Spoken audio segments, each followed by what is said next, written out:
안녕하세요. 다정한 남각정 다락방TV입니다. 오늘도 저의 다락을 찾아주셔서 감사드리고요. 사연 시작해보도록 하겠습니다. 인생은 참 극장 같다는 생각을 해봅니다.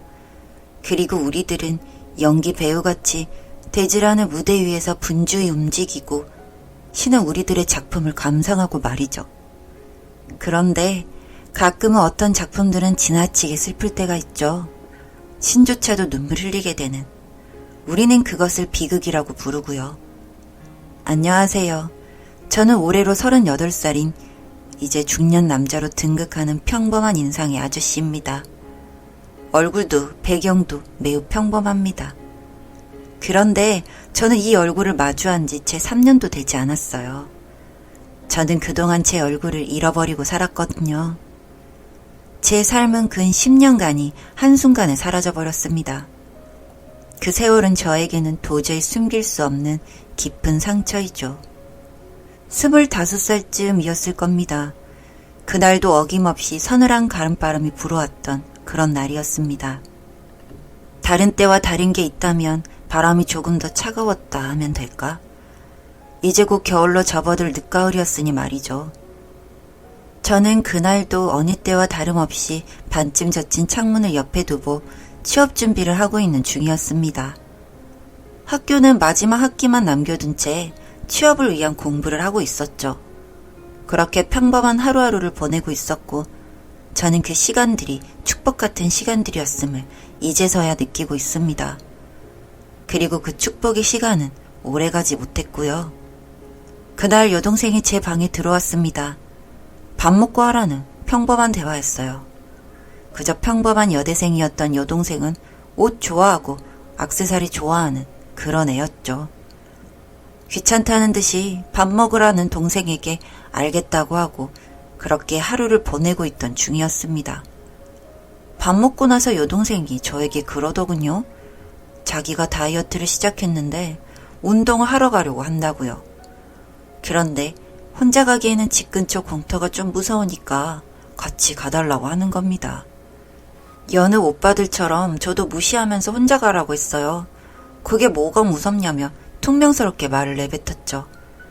그렇게 방으로 돌아와 공부를 시작하는데 툴툴대며 줄넘기 하나를 들고 집을 나가는 소리가 들렸습니다.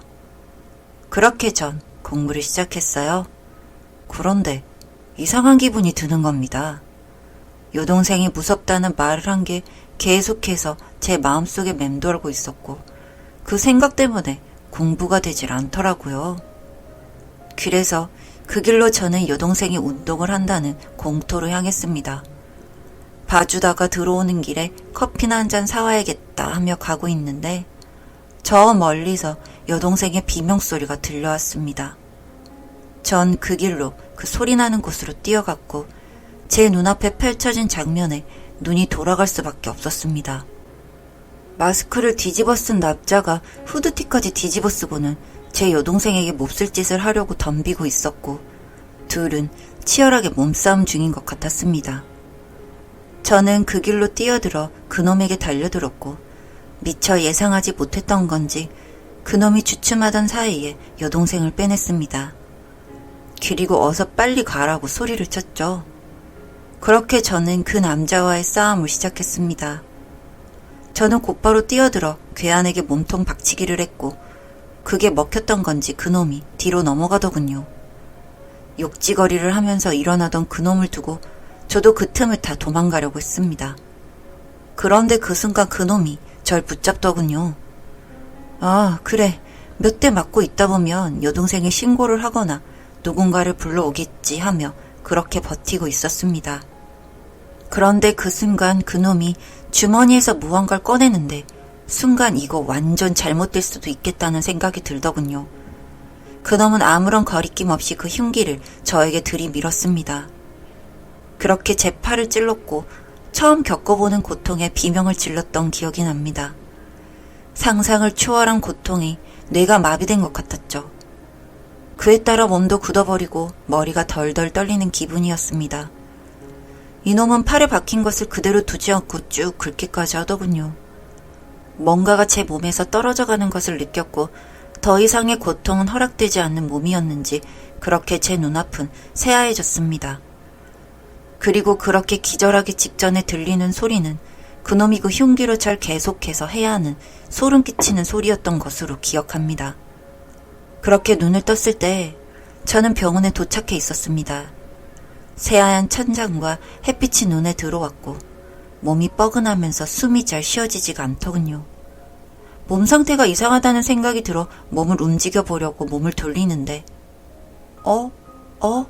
하는 소리가 나 옆을 보니 간호사 복장을 한 사람이 있었습니다. 그 사람은 절 보더니 굉장히 당황한 나머지 말하는 것을 잊어버린 것처럼 허둥대더군요. 그 모습이 약간 이상하고 우스꽝스럽다 생각했지만 그 사람은 갑자기 소리를 지르기 시작했습니다. 여기 환자분이 일어났어요. 동네방네 소문이라도 내려 하는 듯 간호사로 보이는 사람이 뛰어나갔고 나중에서야 그분은 간호사가 아닌 간병인이라는 것을 알았습니다. 그리고 나서 저는 충격적인 이야기를 듣고야 말았습니다. 제가 병석에 누운 지 10년이 지났다고 하는 이야기였죠. 나는 바로 어제 그놈과 싸웠던 것 같은데 10년 전의 이야기라니 처음엔 믿지 못했습니다. 지금 무슨 말도 안 되는 이야기를 하는 거냐며 충격으로 화를 내기도 했죠. 하지만 거울을 보니 지나온 세월이 고스란히 느껴지더군요. 그렇게 연락을 받았는지 급하게 아버지와 여동생이 왔고 어머니는 왜 안 오시는지 궁금했지만 오시는 중이라고만 생각하고 그렇게 기다렸습니다. 그리고 그간의 이야기를 여동생에게 듣게 되었습니다. 그날 여동생은 제가 그놈과 일을 치르는 사이에 사람들을 불러서 그놈을 도망가지 못하게 잡아두고 절 구했다고 했습니다. 당시 제 상태는 아주 안 좋은 상태였고 과다출혈로 죽는다는 이야기까지 나와 집안이 한번 발칵 뒤집혀졌다고 하더군요. 여기에 또 하나의 소식을 듣는데 그 자리에서 저는 주저앉고야 말았습니다. 제가 그렇게 되고 어머니는 소가리를 하신 탓이었는지 암으로 돌아가셨다고 하는 겁니다. 안 그래도 마음 약한 내 어머니가 얼마나 힘드셨을지 그 생각을 하니 정말 돌아버릴 것만 같은 심정이었죠. 여기에 남은 가족인 아버지와 여동생이 저를 살리기 위해 집까지 팔아가며 치료를 계속해왔다고 하더군요. 그렇게 저는 아버지의 정성어린 노력 끝에 목숨을 부지하게 된 것이었습니다. 그리고 제 목숨을 부지한 값으로 가족들의 인생은 시궁창처럼 변해버렸고요. 집까지 팔면서 월세를 전전하며 살아왔을 아버지와 여동생. 이것도 모자라서 대출까지 받아서 매달 병원비를 채우고 있었다고 했습니다. 여기에 여동생은 자신의 탓이라는 생각 때문에 마음고생이 아주 심했다고 했고 그것은 깨어나서 여동생의 얼굴을 보는데 고스란히 느껴졌습니다. 사람이 속을 끓이면 저렇게 빨리 늙는구나 하는 생각을 하게끔 안쓰러운 모습이었습니다. 그동안 행복하게 보냈어야 할 젊은 시절을 얼마나 자신을 탓하며 보냈을지를 생각하니 눈물이 쏟아졌습니다. 제정신으로는 버틸 수가 없었습니다. 여동생은 제가 깨어났다는 소식에 절 보러 와서는 그 자리에서 와르르 무너져 내리더군요. 그리고는 한참을 제 얼굴을 바라보며 만져가며 울기 시작했습니다. 그 울음 속에서 그간의 힘듦과 한스러움이 다 묻어나오는 듯했고 그렇게 울면서 조금이나마 풀어내길 바랬습니다. 여기에 절 이렇게 만든 그놈을 감옥에 보내기까지도 참 많은 일들이 있었다고 했습니다. 술을 마셔서 정신이 없었다는 말도 안 되는 변명으로 어떻게 해보려는 그놈 덕분에 정말 너무 원통하고 가슴을 치게 만드는 일도 여러 번이었다고요.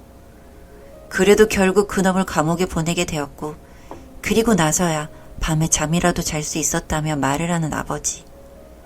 이야기를 다 들은 저는 또 눈물을 흘릴 수밖에 없었습니다. 그 후는 그렇게 제가 깨어나 일어나기만을 바랬던 가족들을 만나는 해피엔딩으로 끝났습니다. 지금은 오랜 시간 누워있던 탓에 기능이 다 정상이 아니다 보니 재활치료를 받고 있는 중이고요. 아직도 어색한 제 얼굴을 한 번씩 거울에 비춰보곤 합니다. 그리고 그간의 고생이 다 드러나는 얼굴을 한 아버지와 내 여동생의 얼굴을 바라보기도 합니다.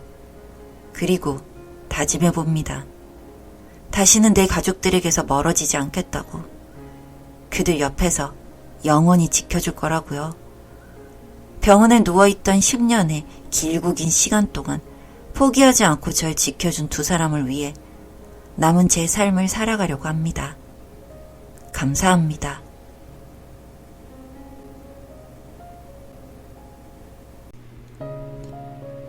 다정한 남걱정 다락방 TV였습니다. 다락방 주인에게 구독과 좋아요, 알림 설정으로 응원해주세요.